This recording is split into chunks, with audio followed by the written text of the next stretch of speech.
Hello everyone and welcome to your own channel trending exam. और जैसा कि आप लोगों को पता ही है कि इस चैनल में हम लोगों की जो ये प्लेलिस्ट है इसके अंदर हम लोग इकोनॉमिक्स की नोट्स डिटेल कर रहे हैं, डिस्कस कर रहे हैं। हम लोग नोट्स डिस्कस कर रहे हैं और साथ ही साथ हम लोग प्रीवियस ईयर के जो क्वेश्चन है वो भी डिस्कस कर रहे हैं। ये आज हम लोग करने वाले डिस्कस पार्ट 3 चैप्टर नंबर 5 का, जो कि है इंडस्ट्री सेक्टर यानी उद्योग। और हम कौन सी बुक से कर रहे हैं? घटना चक्र से कर रहे हैं, जैसा कि आप लोगों को मेरी प्रीवियस वीडियोस की वजह से पता ही है। ठीक है, तो my name is Keshav Jha और बिना किसी देरी के आज का ये पार्ट स्टार्ट करते हैं। पिछले पार्ट 2 में हम लोगों ने क्वेश्चन नंबर 1 से लेकर के क्वेश्चन नंबर 44 तक डिस्कस कर लिया है और आज हम उससे आगे करने वाले हैं। तो बिना किसी देरी के क्वेश्चन नंबर 45। संयुक्त राज्य अमेरिका को छोड़कर के यानी यूएसए को छोड़कर विश्व में निम्न देशों में से कौन सा देश कच्चे तेल का सर्वाधिक उत्पादन करता है? यानी इन चारों में से कौन सा देश जो है सबसे ज्यादा कच्चा तेल यानी कि क्रूड ऑयल जो है वो उत्पादित करता है? रूस, चीन, सऊदी अरब, कनाडा। भैया तेल की बात कर रहे हो, सऊदी अरब को कैसे छोड़ सकते हो? तेल है ना, तो सऊदी अरब की तो बात होगी। तो यहाँ पे उपयुक्त में से कोई नहीं है, उपयुक्त में एक से अधिक, ये गलत हो गए सारे ऑप्शन। सबसे ज्यादा जो है यूएसए के बाद सबसे ज्यादा जो है सऊदी अरब से हमारा उत्पादन होता है।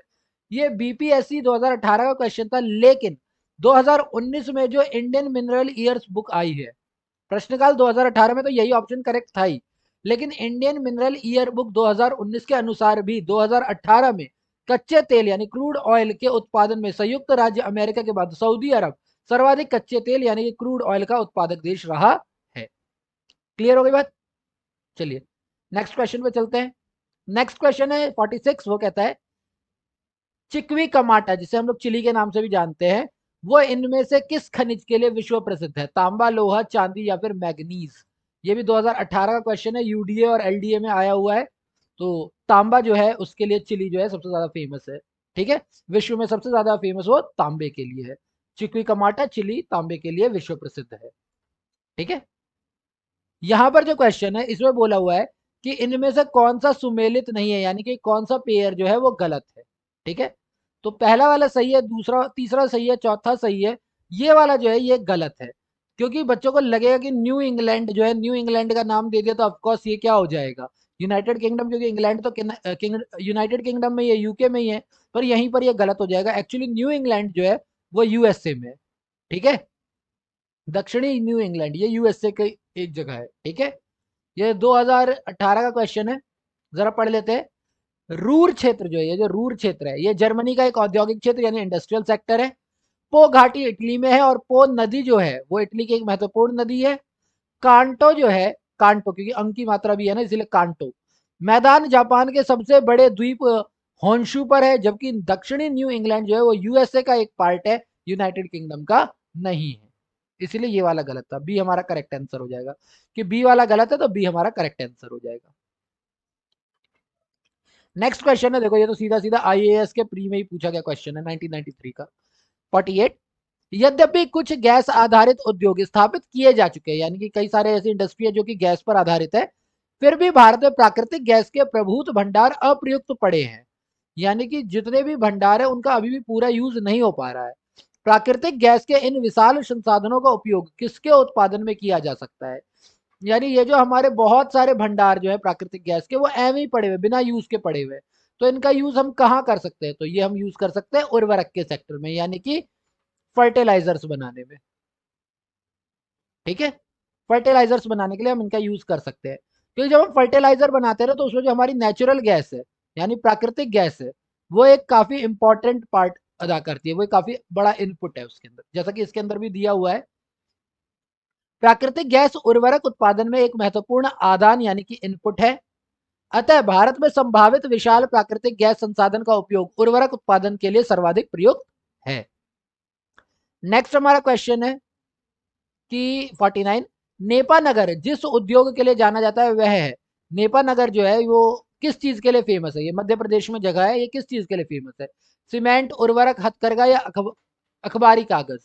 तो ये अखबार, ये जो हमारा न्यूज़पेपर होता है ना उसके लिए जो पेपर होता है, न्यूज़पेपर नहीं, न्यूज़पेपर के लिए जो पेपर होता है जिसके ऊपर न्यूज़पेपर छपता है, उस पेपर को बनाने के लिए क्या है? फेमस है। ये 1992 में भी क्वेश्चन आया हुआ है, 2001 में भी आया हुआ है, यानी कि रिपीटेड होता रहता है। अगर 10 साल की भी एवरेज मान ले तो इस बार आने के चांसेस तो है। बड़े आकार का कागज अर्थात अखबारी कागज का उत्पादन सबसे अधिक Bharat national news print and paper mills limited Nepanagar में किया जाता है, जो कि मध्य प्रदेश में है। तो नेपानगर एमपी में है। और कौन सी जगह है? National news print and paper mill limited. ये आप इंपॉर्टेंटली और याद रख ले। अच्छा, ओ आई ओ आई एल, ये ऑयल है, मैं पूरा बोल सकता हूँ ओ आई एल, लेकिन ये अपने आप में ही क्या है, एक एक्रोनिम है, शॉर्ट फॉर्म है। Oil India limited, oil India limited, ये अलग है। ऑयल जो है यहाँ पर ओ जो है, इसका पूरा फुल फॉर्म है ऑयल इंडिया लिमिटेड। ठीक है, का एक उपक्रम है जो संलग्न है। ऑयल जो है एक किस चीज में लगा हुआ काम है? तेल आयात में, तेल शोधन में, तेल अनुसंधान में, या तेल विपणन में? तो ये सी है करेक्ट आंसर इसका। ये तेल अनुसंधान में लगा हुआ है, यानी ये रिसर्च का काम करता है। ठीक है, ये ऑयल के ऊपर जो है रिसर्च का काम करता है। तो ऑयल इंडिया लिमिटेड यानी कि OIL सार्वजनिक क्षेत्र का एक उपक्रम है, यानी एक पब्लिक सेक्टर का उपक्रम है। ठीक है, जो रुक्ष तेल तथा प्राकृतिक गैस के अनुसंधान, विकास और उसके उत्पादन तथा तेल परिवहन में संलग्न है। ठीक है, किस किस चीज में है ये? जो हमारा तेल होता है रुक्ष तेल यानी क्रूड ऑयल हो जाएगा, प्राकृतिक गैस के रिसर्च में, ग्रोथ में, और उसके उत्पाद प्रोडक्शन में, और उसके ट्रांसपोर्टेशन में भी ये लगा हुआ है, संलग्न है। नेक्स्ट हम लोग आते हैं क्वेश्चन नंबर 51 पे। चलो भैया, शगुन का टाइम हो गया। निम्नलिखित कथनों पर विचार कीजिए। MMTC mineral and metal trading corporation. ठीक है, MMTC लिमिटेड भारत का सबसे बड़ा अंतरराष्ट्रीय व्यापारिक संगठन है। ओके, नीलांचल इस्पात निगम लिमिटेड, इसका ना शॉर्ट फॉर्म है वो भी ऐसे है, नीलांचल इस्पात निगम लिमिटेड। ठीक है, की स्थापना MMTC ने उड़ीसा सरकार के साथ संयुक्त रूप से की है। बोला इनमें से कौन सा आंसर सही है? उपयोग पहला सही है, दूसरा सही है, दोनों सही है, क्या है? तो ये दोनों के दोनों ही करेक्ट है। ठीक है, MMTC जो है वो भारत का सबसे बड़ा व्यापारिक संगठन है, और इसने ही NINL यानी नीलांचल इस्पात निगम लिमिटेड की स्थापना की है उड़ीसा सरकार के साथ मिलकर के। जरा पढ़ लेते हैं इसके बारे में। भारत सरकार का उपक्रम MMTC लिमिटेड यानी कि धातु एवं खनिज व्यापार निगम भारत का सबसे बड़ा अंतरराष्ट्रीय व्यापारिक संगठन है। नीलांचल इस्पात निगम लिमिटेड यानी NINL उड़ीसा के जाजपुर जिले के कलिंग नगर इंडस्ट्रियल कॉम्प्लेक्स में स्थित है। इसे MMTC और industrial promotion and investment corporation of Odisha limited यानी IPICOL के सहयोग द्वारा स्थापित किया गया है। यानी NINL को ओपन करने के लिए MMTC और IPICOL दोनों मिलकर के इन्होंने इसको ओपन किया है। ठीक है, क्वेश्चन नंबर 52 की बात करते हैं। 1992 से विनिर्माण क्षेत्र के सकल पणयावर्त यानी प्रोडक्शन में, पणयावर्त जो है उसको प्रोडक्शन कहते हैं। ठीक है, मैं तो सिर्फ उत्पाद ही समझता था या उत्पादन, पर ये भी एक वर्ड है भाई, पणयाव्रत।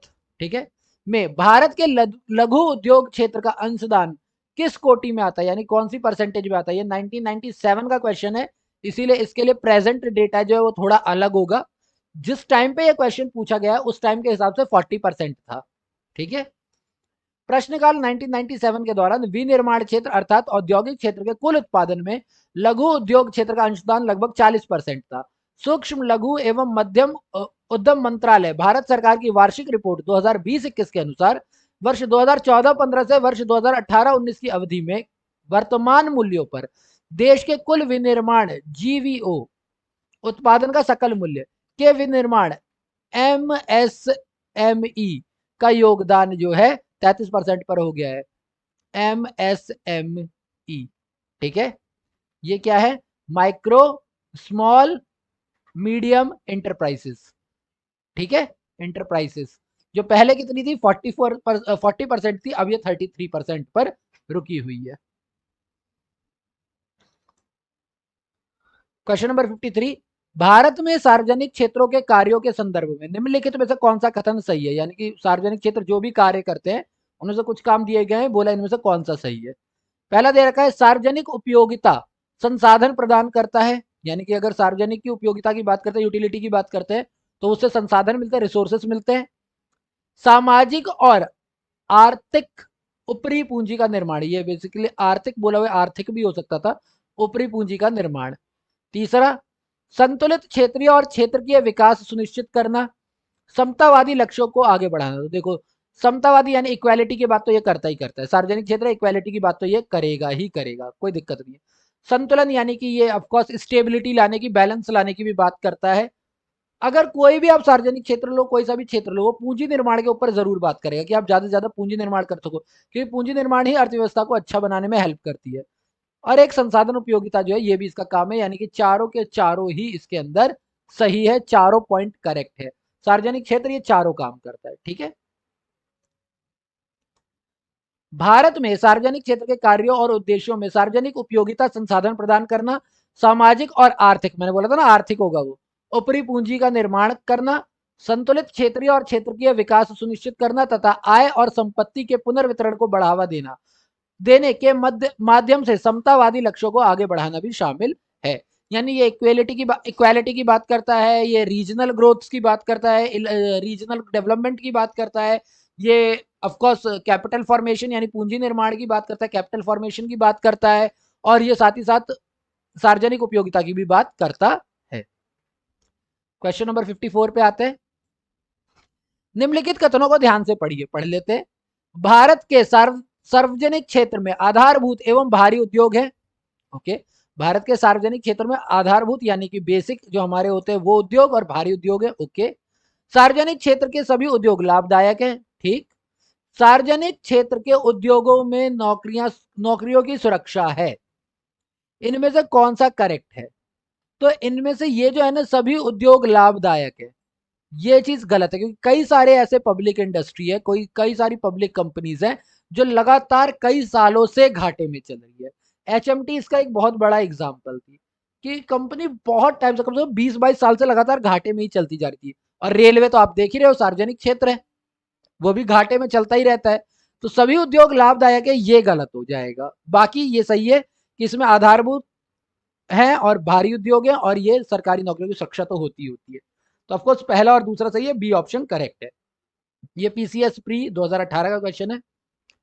भारत को आत्मनिर्भर बनाने के लिए सरकार ने आधारभूत यानी कि शक्ति, इस्पात, एल्युमिनियम, तांबा खनन, भारी मशीनरी, कागज इत्यादि में भारी निवेश किया है।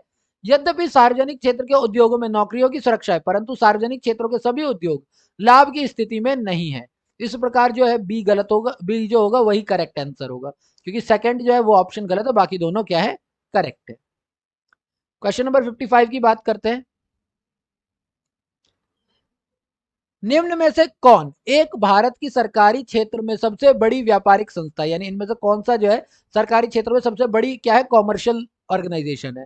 भारतीय खाद्य निगम, खनिज एवं धातु व्यापार निगम, खादी एवं ग्रामोदय निगम, या फिर भारतीय व्यापार मेला प्राधिकरण।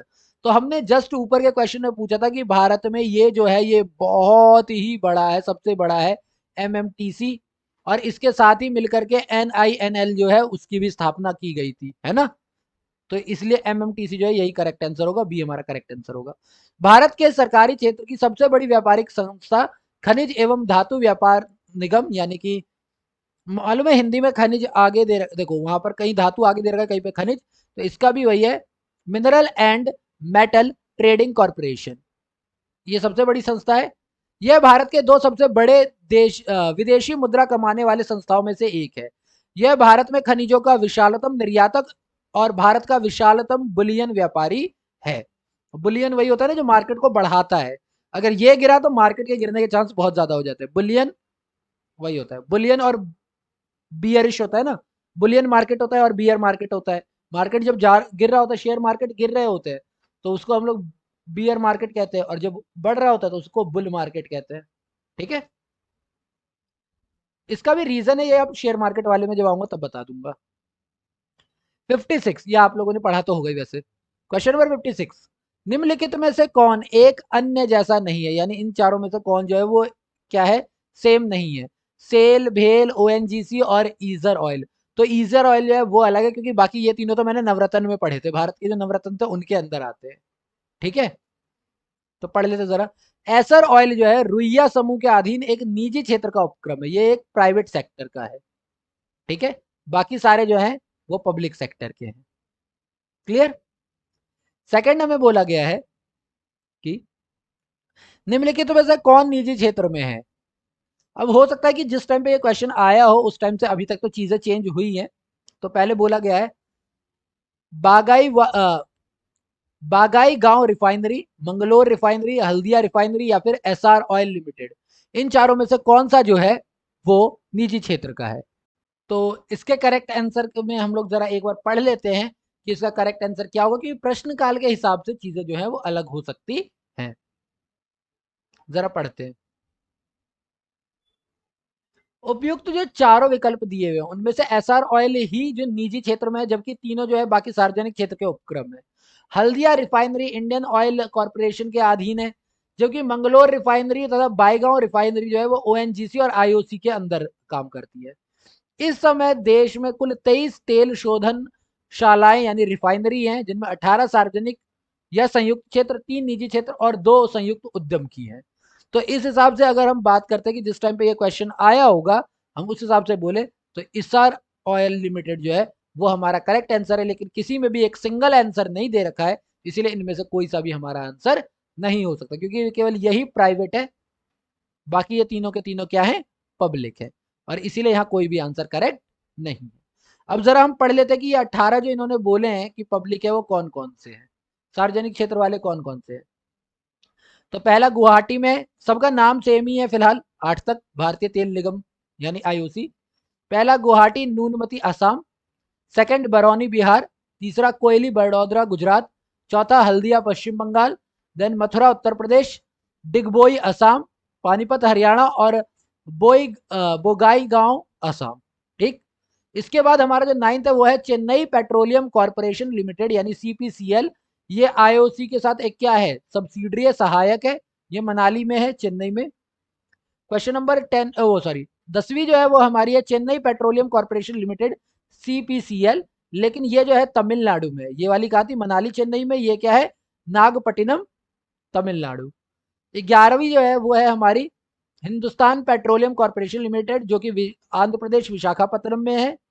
12वीं है हिंदुस्तान पेट्रोलियम कॉर्पोरेशन लिमिटेड, जो कि मुंबई महाराष्ट्र में है। देन आती है हमारी भारतीय पेट्रोल कॉर्पोरेशन लिमिटेड बीपीसीएल, जो कि मुंबई महाराष्ट्र में ही है। देन आती है कोची रिफाइनरीज लिमिटेड, यानी कि ये बीपीसीएल की ही यानी कि भारत पेट्रोलियम कॉर्पोरेशन लिमिटेड का ही एक क्या है, सहायक कंपनी, सब्सिडरी कंपनी है, जो कि कोची केरल में है। देन आता है नुमालीगढ़ रिफाइनरी लिमिटेड एनआरएल, ये भी बीपीसीएल की क्या है, एक सहायक है, और ये क्या है, नुमालीगढ़ असम में है। फिर आता है हमारा तातीपाका ओएनजीसी, जो कि तातीपाका आंध्र प्रदेश में है। देन है Mangalore refinery and petrochemicals limited, जैसे एमआरपीएल कहते हैं, ये ओएनजीसी की सहायक है। वो बीपीसीएल की थी, ऊपर सीपीसीएल वगैरह है, ये क्या है, ओएनजीसी की सहायक, ये मंगलोर कर्नाटक में है। और पैरादीप रिफाइनरी, जो कि आईओसी उड़ीसा में है। ठीक है, पैरादीप रिफाइनरी। तो ये तो हमारे कौन से सारे के सारे 18 पब्लिक सेक्टर वाले यानी कि सार्वजनिक क्षेत्र वाले। अब हम निजी क्षेत्र के 3 का नाम पढ़ लेते हैं। रिलायंस इंडस्ट्रीज लिमिटेड आरआईएल, जो कि जामनगर गुजरात में है। रिलायंस पेट्रोलियम लिमिटेड, ये इंडस्ट्रीज लिमिटेड है, पेट्रोलियम लिमिटेड है यानी आरपीएल, ये special economic zone Jamnagar Gujarat में है। Then Essar oil limited EOL, जो कि वाडीनगर गुजरात में है। इसके अलावा हमारे पास 2 और है जो कि संयुक्त क्षेत्र की रिफाइनरी है, यानी दोनों ने मिलकर रखा है, थोड़ा पैसा इसमें सरकार का होगा, थोड़ा निजी क्षेत्रों का। भारत ओमान रिफाइनरी लिमिटेड आईओआरएल, ये बीना मध्य प्रदेश में है। और एचपीसीएल यानी Hindustan petroleum corporation limited Bathinda Punjab. ठीक है, ये हमारे 23 की लिस्ट थी। नेक्स्ट आया हमारा कि 58 वर्ष 2013-14 में निम्न में से कौन सी केंद्रीय सार्वजनिक क्षेत्र की इकाई लाभ की स्थिति में नहीं थी, यानी 13-14 जब का ये क्वेश्चन होगा उस टाइम पे इनमें से कौन किसको प्रॉफिट नहीं हो रहा था। ONGC, NTPC, ONGC, NTPC, IOC या फिर बीएसएनएल, इनमें से किसको लाभ नहीं हो रहा था। तो जिस टाइम पे ये क्वेश्चन पूछा गया था 2014, उस टाइम की बात करें या फिर वर्ष 2018-19 के आंकड़ों की बात करें, केवल बीएसएनएल जो है वो लाभ की स्थिति में नहीं है, बाकी सबके पास क्या था, फायदा था। तो प्रश्नकाल में बीएसएनएल को 7,085 करोड़ रुपए का नुकसान हुआ था, जो कि अन्य कंपनियां लाभ की स्थिति में थी। बीएसएनएल की स्थापना भारत सरकार द्वारा अक्टूबर 2000 में की गई थी। तब लैंडलाइन वगैरह थे ना, अब तो लैंडलाइन वगैरह भी खत्म होते जा रहे हैं, तो नुकसान तो होना ही है।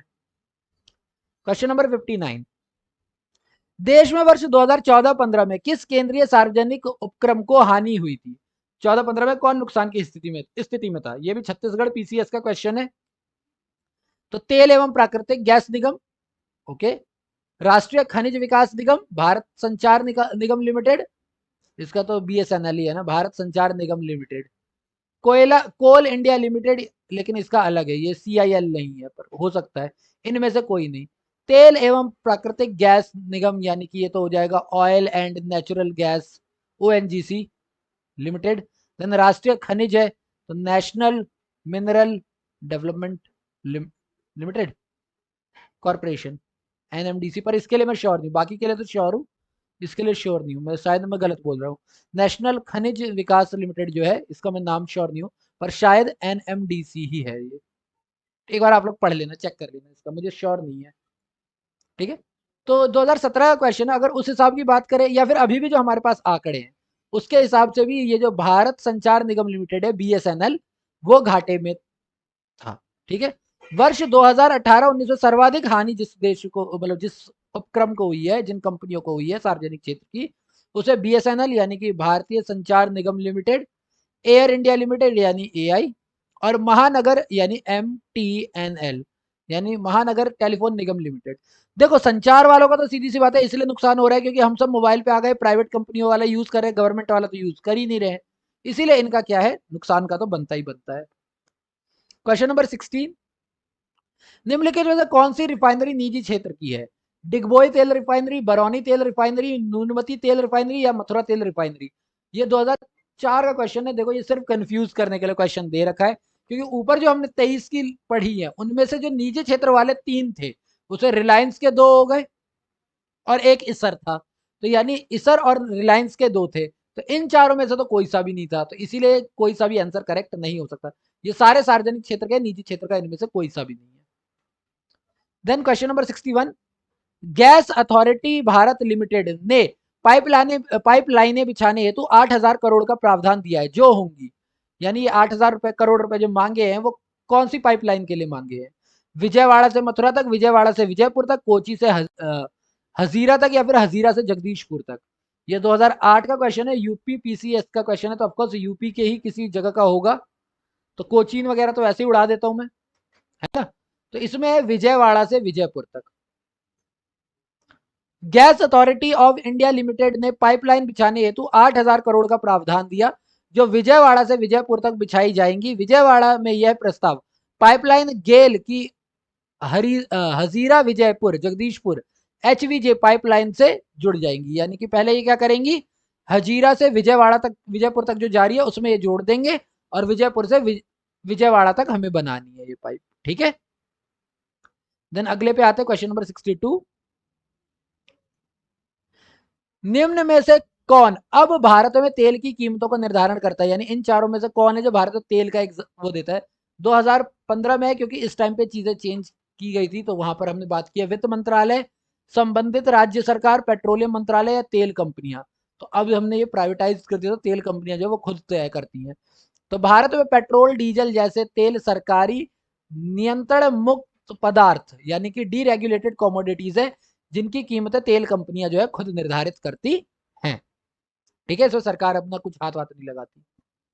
क्वेश्चन नंबर 63, भारत में किसे महारत्न का दर्जा नहीं प्राप्त है? यानी इन चारों में से किसको महारत्न का दर्जा नहीं प्राप्त है?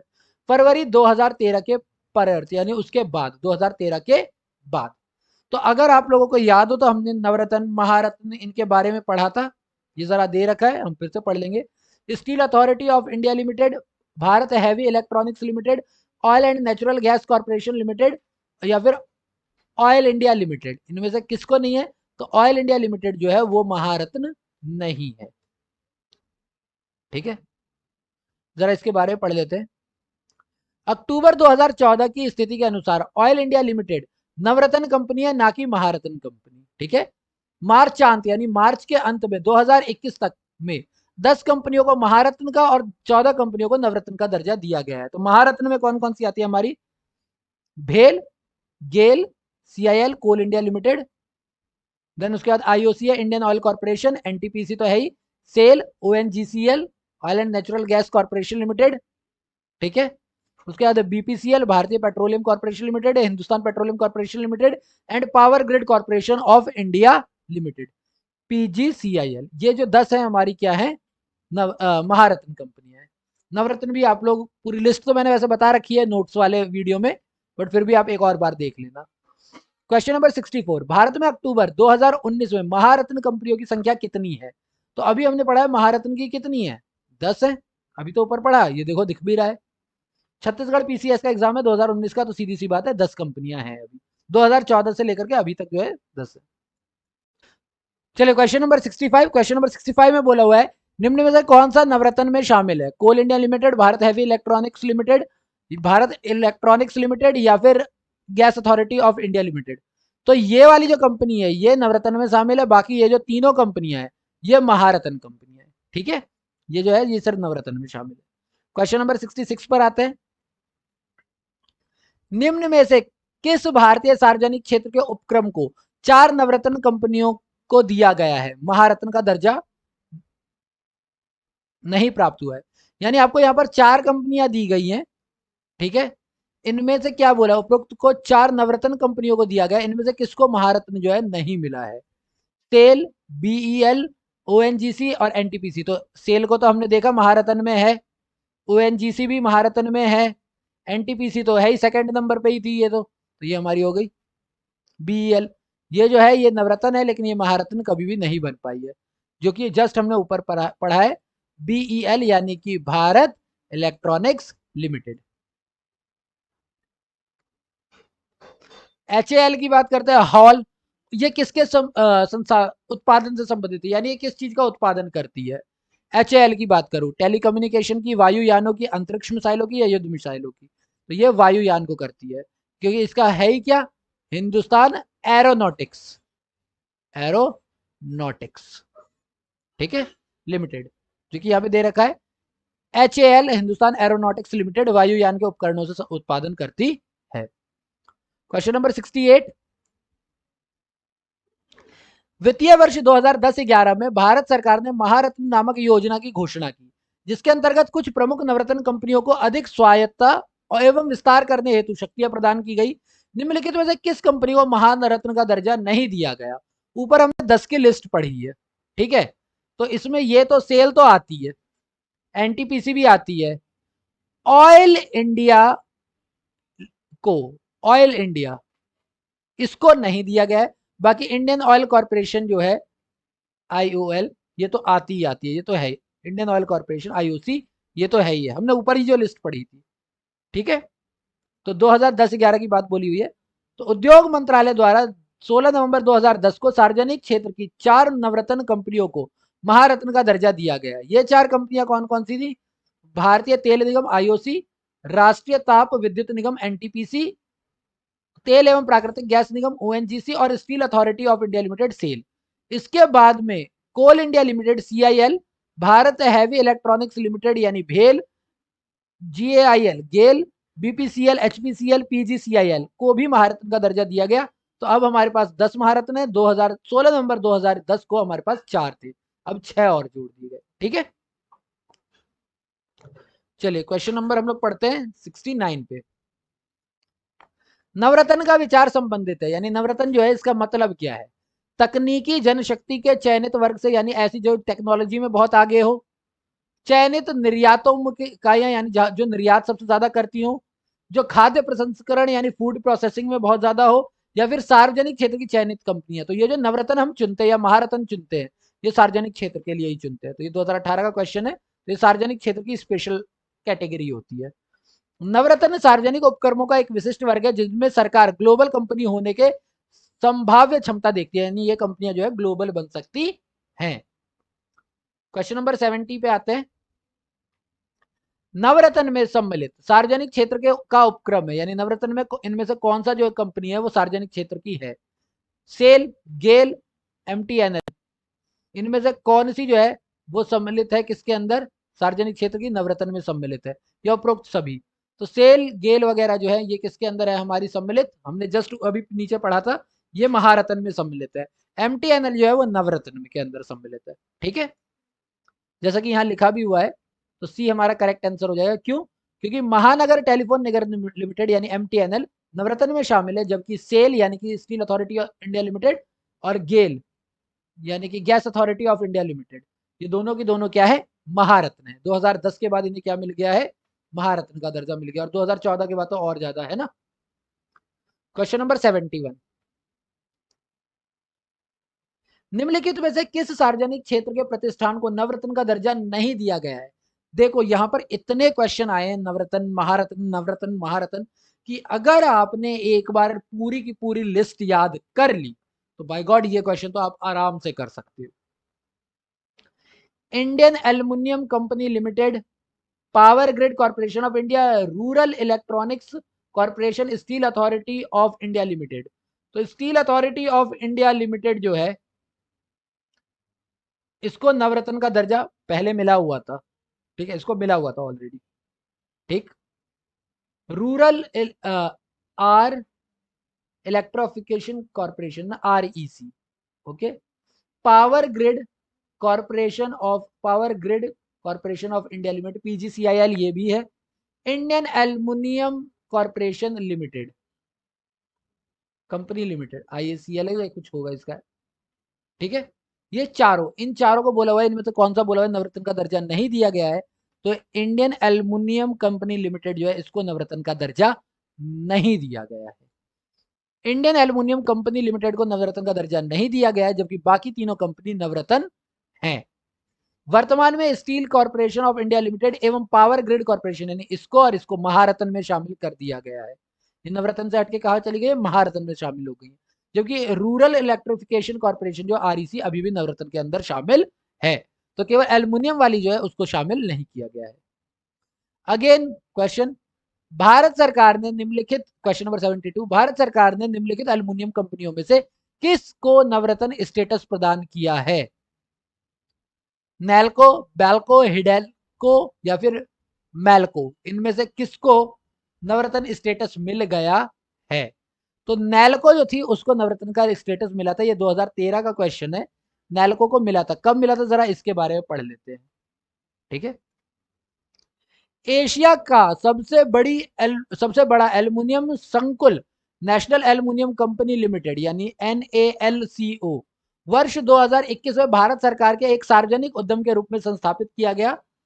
अद्यतन स्थिति के अनुसार यानी कि जो मौजूदा स्थिति है, नवरत्न का दर्जा प्राप्त 14 कंपनियों में नाल्को भी शामिल है। अभी जो हमारे नवरत्न है उनमें 14 कंपनियों में नैल्को शामिल है। मार्च 2021 के अंत में महारत्न कंपनियों की संख्या 10 है और नवरत्न कंपनियों की संख्या 14 है।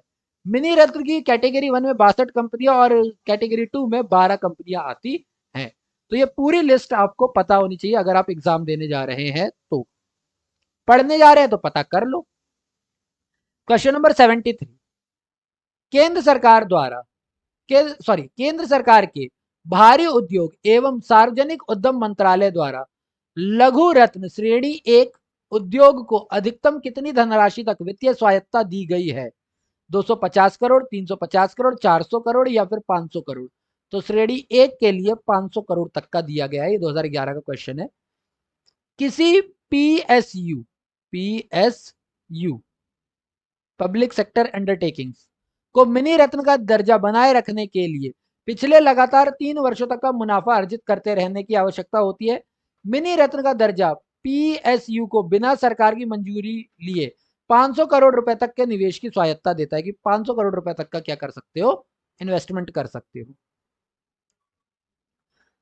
क्वेश्चन नंबर 74, भारत सरकार द्वारा 6 अतिरिक्त सार्वजनिक क्षेत्र की औद्योगिक इकाइयों को सितंबर 2006 में मिनी रत्न का दर्जा दिया गया। निम्न में से उसे चुनिए जो उन 6 में शामिल नहीं है। Bharat Sanchar Nigam, Indian telephone industries, Hindustan latex या फिर राष्ट्रीय इस्पात। तो ये जो है इसको शामिल नहीं किया गया था सितंबर 2006 के मिनी रत्न में। इंडियन टेलीफोन इंडस्ट्री को शामिल नहीं किया गया था। 19 सितंबर 2006 को भारत सरकार द्वारा सार्वजनिक क्षेत्र की जिन 6 अतिरिक्त औद्योगिक इकाइयों को मिनी रत्न का दर्जा प्रदत्त किया गया वह इस प्रकार थी, यानी किस किस को मिनी रत्न बोला गया। बीएसएनएल भारतीय संचार निगम लिमिटेड, बीईएमएल भारतीय इलेक्ट्रॉनिक करके, Hindustan latex engineering project India limited यानी कि ईपीआईएल, आरआईएल राष्ट्रीय इस्पात limited, GRSE garden reach ship builders and engineers, garden reach ship builders and engineers. तो इनके अंदर हमने कहीं भी देखा कि इंडियन टेलीफोन इंडस्ट्री का नाम नहीं लिखा हुआ है, इसीलिए बी जो है वो हमारा करेक्ट ऑप्शन होगा कि इनको शामिल नहीं किया गया था। वर्तमान में आरआईएल को नवरत्न के अंदर रखा गया, मिनी रत्न से ये ऊपर हो चुकी है अब। चलिए क्वेश्चन नंबर 75, निम्नलिखित में से कौन सा सार्वजनिक क्षेत्र का उपक्रम नहीं है, यानी कौन सा एक पब्लिक सेक्टर की कंपनी नहीं है। एनटीपीसी कहते हैं, S A I L SAIL steel authority of India limited, BHEL Bharatiya heavy electronics limited, या फिर टिस्को। तो ऑफकोर्स टिस्को जो है ये प्राइवेट है, बाकी तीनों तो पब्लिक है, इतनी देर से नाम पढ़ते हुए आ रहे हैं। टिस्को का है क्या, Tata iron and steel company, ये सार्वजनिक क्षेत्र का उपक्रम नहीं है, ये निजी क्षेत्र का है। यह भारत की प्रमुख इस्पात कंपनी है, इसकी स्थापना सन 1907 में जमशेदपुर में की गई थी। बाकी एनटीपीसी, सेल और भेल ये तीनों तो सार्वजनिक क्षेत्र की महारत्न की कंपनियां हैं। क्वेश्चन नंबर 76, निम्न में से एक सही नहीं है। अब क्या सही नहीं है जरा वो पढ़ते हैं। राज्य सरकार द्वारा हाल में ही निवेश नीति जारी की गई है। विक्रय कर में 30% छूट 10 वर्षों तक चालू रहेगी। नए रोजगार पर 20% सहायकी दी जाएगी, या फिर इससे पूर्व राष्ट्रीय नीति 2008 में लागू की गई थी। तो इन चारों में से जो करेक्ट नहीं है वो ये है, 2008 में, इससे पूर्व जो नीति लागू की गई थी वो 2008 में लागू की गई थी, ये बात करेक्ट नहीं है। 2010 का क्वेश्चन है, राजस्थान सरकार द्वारा हाल में ही जारी की गई निवेश नीति में उपरोक्त सभी कथन लागू होते हैं सिवाय इसके कि इससे पूर्व नीति जो है वर्ष 2008 में लागू की। 2008 में ऐसी कोई नीति लागू नहीं की गई थी। सही मिलान करना है कि कब किसकी स्थापना हुई थी, ठीक है, कि कब किसकी स्थापना हुई थी। सूचना तकनीक कहते हैं सूचना तकनीक नीति, खनिज नीति, होटल नीति, या फिर औद्योगिक एवं निवेश प्रोत्साहन नीति। तो सूचना तकनीक नीति जो है इसका हमारे ख्याल से ये पहला ही जो है वो करेक्ट है। खनिज नीति जो है, एक मिनट पता चला आप लोग बोलो, खनिज नीति जो है, खनिज नीति इसका किया गया 2011 में। होटल नीति को किया गया 2006 में। तो एक ही बचती है, ये हो गया 2011 में, यानी हमारे पास आ गया, ए का आ गया हमारे पास फर्स्ट, बी का आ गया फोर्थ, सी का आ गया सेकंड, और इसका आ गया थर्ड, जो कि ऑफकोर्स आप देख रहे हो सेकंड वाले में है, बी में आपका करेक्ट आंसर हो जाएगा। ठीक है, तो सही सुमेलित यही है कि सूचना तकनीक नीति 2000 में, खनिज नीति 2011 में, होटल नीति 2006 में, और औद्योगिक एवं निवेश प्रोत्साहन नीति 2011 में लाई गई थी। चलिए क्वेश्चन नंबर 78 की ओर बढ़ते हैं। उत्तर प्रदेश में लघु एवं मध्यम उपक्रमों को जिसके द्वारा दीर्घकालीन ऋण उपलब्ध कराया जाता है वह है, यानी उत्तर प्रदेश में कौन है जो इन्हें लॉन्ग टर्म लोन देता है। उत्तर प्रदेश लघु उद्योग लिमिटेड, उत्तर प्रदेश औद्योगिक विकास निगम, उत्तर प्रदेश वित्तीय निगम, या फिर उपरोक्त सभी। तो ये तीनों के तीनों जो है वो लॉन्ग टर्म लोन प्रोवाइड करते हैं लघु को और मध्यम उपक्रमों के लोगों को। लघु और मध्यम को ये क्या करते हैं, लोन देते हैं। 2008 का क्वेश्चन था, बिल्कुल ये तीनों के तीनों ही देते हैं। प्रदेश की अर्थव्यवस्था में लघु उद्योगों का विशिष्ट योगदान है। लघु एवं मध्यम उद्योग कम लागत से रोजगार एवं अधिक अवसर उपलब्ध कराते हैं। उत्तर प्रदेश में लघु एवं मध्यम उपक्रमों को जिनके द्वारा दीर्घकालीन ऋण उपलब्ध होता है वो कौन कौन सी है, उत्तर प्रदेश लघु उद्योग निगम, उत्तर प्रदेश औद्योगिक विकास निगम, या फिर उत्तर प्रदेश वित्तीय निगम। तीनों ही लॉन्ग टर्म लोन जो है वो देती हैं।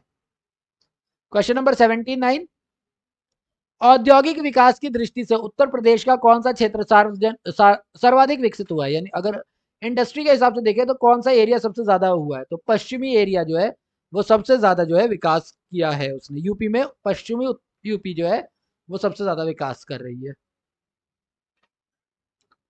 क्वेश्चन नंबर 80, BIFR संबंधित है, BIFR यानी कि board for industrial fund and financial reconstruction. Board of industrial fund and financial reconstruction. ये रुग्ण इकाइयों के पुनर्निर्माण की वित्तीयन से, शेयर बाजार की क्रियाओं के नियंत्रण से, उपभोक्ता संरक्षण से, या फिर बैंकिंग क्रियाओं के नियमन से। तो ये जो है ना, ये जो बीमार पड़ी हुई इकाइयां है ना, ये उनके लिए है, क्योंकि क्या बोला हुआ है, रिकंस्ट्रक्शन। रिकंस्ट्रक्शन का मतलब भी क्या हो गया, जो पहले से बीमार पड़ी हुई है उनको ठीक करना। तो ए इसका करेक्ट आंसर है। बीआईएफआर का विस्तारित रूप है board for industrial and financial reconstruction, औद्योगिक एवं वित्तीय पुनर्निर्माण बोर्ड। इसकी स्थापना केंद्र सरकार द्वारा रुग्ण औद्योगिक कंपनी अधिनियम वर्ष 1985 के तहत वर्ष 1987 में की गई थी। अधिनियम कौन सा है, 1985। स्थापना कब हुई है, 1987 में। इसका कार्य रुग्ण औद्योगिक कंपनियों के संबंध में उन सभी उपायों को निर्धारित करना है जिससे उनका पुनर्निर्माण करने में कार्य सक्षम बनाया जा सके। ठीक है। देन आता है क्वेश्चन नंबर 81। निम्नलिखित युग्मों में से कौन सा सही नहीं मिला हुआ है। गोस्वामी समिति, औद्योगिक रुग्णता की समस्या, जानकी रमन समिति, शेयर घोटाले की जांच पड़ताल, मल्होत्रा समिति, बीमा क्षेत्र में सुधार, या फिर तारापोर समिति, बैंक ग्राहकों की सेवा। तो ये वाला करेक्ट नहीं है, डी हमारा करेक्ट नहीं है। जरा पढ़ते हैं इसके बारे में, क्यों नहीं है ये करेक्ट।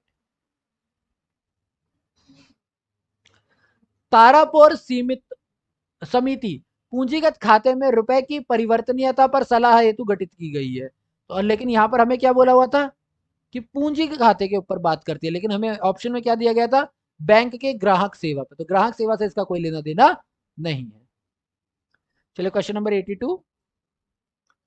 भारत सरकार द्वारा आरंभ किए गए मेगा फूड पार्क्स योजना का उद्देश्य क्या है। फूड पार्क योजना है, तो सीधी बात है, ये तो पहला ही खाद्य से ही रिलेटेड होगा। अब देखते हैं क्या क्या दे रखा है। खाद्य प्रसंस्करण यानी फूड प्रोसेसिंग इंडस्ट्री के लिए अवसंरचना यानी कि इंफ्रास्ट्रक्चर सुविधाओं के में सुधार लाना, खाद्य फसलों की उत्पादकता बढ़ाना, खाद्य मूल्यों पर नियंत्रण करना, या उपयोग में से कोई नहीं। तो फूड पार्क योजना जो है बेसिकली ये एक इंफ्रास्ट्रक्चर प्रोवाइड करवाती है, किसके ऊपर, ऐसी कंपनियों के ऊपर जो फूड प्रोसेसिंग में लगी हुई है। ए करेक्ट आंसर है हमारा, बाकी तीनों करेक्ट नहीं है। माना मैं कहता हूं कि जब भी उपयुक्त आता है तो ये क्या बोला हुआ है, नन ऑफ द अबव बोला हुआ है, none of the above.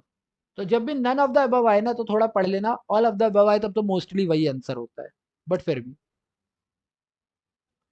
Question number, इसके जरा एक्सप्लेनेशन पढ़ देते हैं। 25 अक्टूबर 2011 को आर्थिक मामलों पर मंत्रिमंडल समिति यानी कि सीसीईए ने 15 नए मेगा फूड पार्क परियोजनाओं की स्थापना को स्वीकृति प्रदान की थी, जो पहले से घोषित 15 परियोजनाओं के अतिरिक्त थी। यानी पहले 15 थे, फिर और 15 है, यानी 30। इनकी स्थापना अवसंरचना विकास योजना के तहत खाद्य प्रसंस्करण उद्योगों के लिए अवसंरचना सुविधाओं में सुधार हेतु की जा रही है। यानी ये इसलिए बनाए जा रहे हैं कि जितनी भी हमारी फूड प्रोसेसिंग इंडस्ट्री है उनको क्या मिल सके, अच्छे से एक इंफ्रास्ट्रक्चर मिल सके। ठीक है। देन आता है क्वेश्चन नंबर 83। रोजगार की दृष्टि से उत्तर प्रदेश का सबसे बड़ा उद्योग क्या है, यानी कौन से एरिया में सबसे ज्यादा काम मिल रहा है उन्हें। सूती मिल, हथकरघा, चमड़ा, या फिर सीमेंट। तो सबसे ज्यादा हथकरघा, यानी कि अब जो चरखा होता है ना उस वाले में काम मिल रहा है। तो प्रश्नकाल की बात करें यानी 2008 की बात करें या वर्तमान की बात करें, दोनों ही दृष्टि में उत्तर प्रदेश का सबसे बड़ा उद्योग हथकरघा उद्योग है। ठीक है। देन क्वेश्चन नंबर 84 की बात करते हैं। भारत सरकार मेगा फूड पार्क की अवधारणा को किन किन उद्देश्यों से प्रोत्साहित कर रही है, यानी ये क्यों ला रही है मेगा फूड पार्क। पहली बात तो ये भाई, ये बात तो करेक्ट है कि खाद्य प्रसंस्करण उद्योगों के लिए अवसंरचना सुविधा उपलब्ध करवाना, ये तो बिल्कुल करेक्ट है, ये तो करेक्ट है ही है। यानी इस ऑप्शन को हटा दो क्योंकि इसमें वन नहीं है, जबकि ये तो करेक्ट है ही है। खराब होने वाले पदार्थों का अधिक मात्रा में प्रसंस्करण और अपव्यय कराने हेतु, अपव्यय घटाने हेतु, खराब होने वाले पदार्थों का अधिक मात्रा में प्रसंस्करण और अपव्यय घटाने हेतु। तो ये शायद हो सकता है, मुझे पता नहीं है, श्योर नहीं है। उद्यमों के लिए उद्गामी और पारिस्थितिकी में अनुकूल आहार प्रसंस्करण प्रौद्योगिकी उपलब्ध कराना। तो देखो ये बात तो पक्की है, इंफ्रास्ट्रक्चर आएगी तो टेक्नोलॉजी तो आएगी आएगी। ठीक है। लेकिन टेक्नोलॉजी के लिए एक अलग डिपार्टमेंट है, ये दोनों करेक्ट है, ये वाला करेक्ट नहीं है। उद्यमियों के लिए उद्गामी और पारिस्थितिकी के अनुकूल यानी कि एरिया के एनवायरमेंट के हिसाब से टेक्नोलॉजी प्रोवाइड करा, ये जो है ये इसका कथन नहीं है, ये इसका लक्ष्य नहीं है। तो पहला और दूसरा करेक्ट है, तीसरा गलत है, यानी बी हमारा करेक्ट ऑप्शन होगा। जरा पढ़ते हैं इसके बारे में। सरकार ने मेगा फूड पार्क योजना को सितंबर 2008 में अनुमोदित किया था, जो हमने ऊपर भी पढ़ा। M F P S mega food park scheme के मूल उद्देश्य में खाद्य प्रसंस्करण के लिए अवसंरचना यानी इंफ्रास्ट्रक्चर उपलब्ध करवाना तथा के साथ फार्म से बाजार तक मूल्यवर्धी आपूर्ति श्रृंखला उपलब्ध करवाना, यानी एक ऐसी श्रृंखला जिससे रेट लगातार क्या हो, बढ़ते चले और किसानों को लाभ मिलता चले। खराब होने वाले यानी पेरिशेबल पदार्थों का प्रसंस्करण वर्तमान में 6% से बढ़कर 20% तक करना, जिससे कि अपव्यय जो है, जो खराब होने वाले प्रोडक्ट है उनका अपव्यय घट सके। परंतु उद्यमियों के लिए उद्गामी एवं परिस्थिति के अनुकूल खाद्य प्रसंस्करण प्रौद्योगिकी उपलब्ध कराना इसमें शामिल नहीं है। तो यानी थर्ड जो है वो शामिल नहीं है, यानी कि ए और बी हमारा करेक्ट होगा, यानी बी ऑप्शन में हमारा करेक्ट आंसर है। ठीक है, बोला है मैचिंग, देखो भैया मैचिंग करो, बोला है मैचिंग करो। एकल व्यापारी, साझेदारी, सहकारिताएं, सार्वजनिक समिति। भैया ये तो देखो ऐसा है कि इकोनॉमिक्स के साथ ये मैं कॉमर्स वाला भी हूँ, तो ये तो बिजनेस का क्वेश्चन आ गया।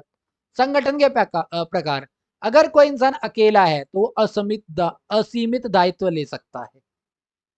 अगर कोई साझेदारी यानी पार्टनरशिप में है तो वो संविदात्मक संबंध होगा, यानी उसमें एक कॉन्ट्रैक्ट बना होगा, सब कुछ होगा।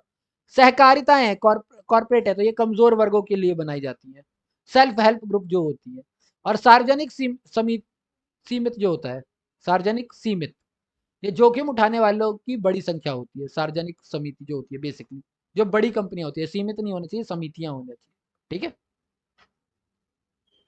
सार्वजनिक सीमित कंपनी यानी पब्लिक जो लिमिटेड कंपनी है, अच्छा लिमिटेड कंपनी है, पब्लिक लिमिटेड कंपनी जो जोखिम उठाने वालों की बड़ी संख्या होती है, उसके अंदर रिस्क ज्यादा लेने वाले लोग होते हैं। तो इसके लिए हो जाएगा 4-3-2-1, यानी कि ये बी पार्ट जो है वो हमारा करेक्ट आंसर होगा, जो कि दे भी रखा है।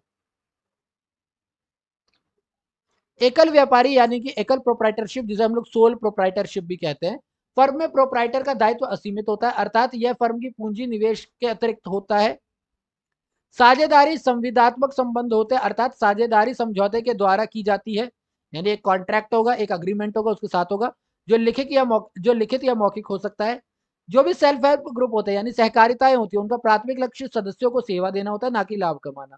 जबकि सार्वजनिक सीमित यानी कि पब्लिक लिमिटेड कंपनीज जो है, वो कंपनी उनके शेयर्स की बिक्री से पूंजी का संग्रहण करती है, और अतः लाभ उठाने वालों की बड़ी संख्या इसके अंदर होती है। तो बी हमारा करेक्ट आंसर है। क्वेश्चन नंबर 86, भारत में पर्यटन एवं होटल उद्योग का विकास निम्नलिखित में किसका कार्य है, यानी भारत में अगर आपको पर्यटन बढ़ाना है तो ये इसके लिए कौन जिम्मेदार है? IAAI, ITDC, ITC या फिर HIC? तो ITDC, ITDC, ठीक है, इंडियन टूरिज्म डेवलपमेंट कॉर्पोरेशन, नाम से तो यही लग रहा है ITDC। भारत में पर्यटन और होटल उद्योग के विकास का कार्य ITDC यानी कि Indian tourism development corporation ITDC का है। यह एक अर्ध स्वायत्त संस्था है, यानी कि ये पूरी तरह से इसकी खुद की मर्जी नहीं चलती है। ठीक है, अर्ध स्वायत्त है, थोड़ी तो आधी स्वतंत्रता है। यह संस्था पर्यटकों से जुड़ी समस्याओं का समाधान का कार्य करती है, यानी जितने भी पर्यटक होते हैं उनकी जो भी समस्याएं होती है उनको ये दूर करती है, और भारत में क्या करती है, ग्रोथ बनाती है। नेक्स्ट 87, निम्नलिखित में से कौन सा कथन वित्तीय उत्प्रेरक का समुचित व्याख्या करता है, यानी कि जितने भी हमारे फाइनेंशियल ग्रोथ करवाने वाले एलिमेंट है, यानी जिनसे कि हमारे देश में फाइनेंस बढ़ सकता है, तो उनको कौन सुनिश्चित करता है? पहली चीज, यह सरकार द्वारा उत्पादन क्षेत्र में किया गया वृहद निवेश है, जिसका लक्ष्य माल की आपूर्ति कर तीव्र आर्थिक विकास के कारण बढ़ी हुई मांग को पूरा करना है। सेकंड, यह सरकार की गहन निश्चयात्मक कार्यवाही है, जिसका लक्ष्य देश की आर्थिक गतिविधियों को बढ़ावा देना है। तीसरा, यह सरकार द्वारा वित्तीय संस्थानों पर की गई गहन कार्यवाही है, जिसका लक्ष्य कृषि तथा सहबंध क्षेत्रों को ऋण वितरित कराना है, जिसके वृहत्तर खाद्य उत्पादन को प्रोत्साहन मिल सके और खाद्य स्फीति पर अंकुश लग सके। ओके, और चौथा बोला हुआ है सरकार की चरम निश्चयात्मक कार्यवाही है, जिसका लक्ष्य वित्तीय समावेश नीति का अनुसरण है। देखो पहले में क्या बोला हुआ है कि भैया सरकार का उत्पादन क्षेत्र में किया गया, यानी कि इंडस्ट्री सेक्टर में किया गया क्या है, एक विशाल निवेश है, तो नहीं, वित्तीय उत्प्रेरक के तौर पर यह चीज तो नहीं है। और इसका लक्ष्य किसी भी हालत में आपूर्ति कर तीव्र आर्थिक दृष्टि करना नहीं है।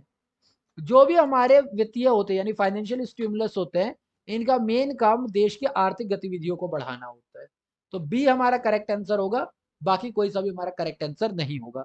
और ये फाइनल तो हो ही नहीं सकता ना, चरम निश्चयात्मक तो हो ही नहीं सकता, ये गहन हो सकता है, चरम नहीं हो सकता।